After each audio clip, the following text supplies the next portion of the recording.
Spoken history. Kidlat Tahimik. Born Eric Oteiza Diguya on October 3, 1942 in Baguio, Philippines, is a celebrated filmmaker, writer, actor, and installation artist known as the father of Philippine independent cinema. In the 2018 National Artist of the Philippines for Film.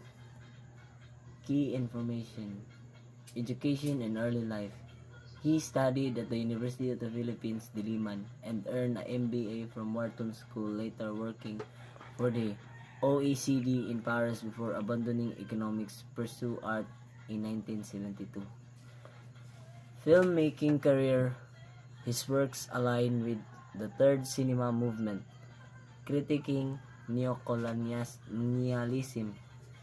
Debut film Perfumed Nightmare, 1977.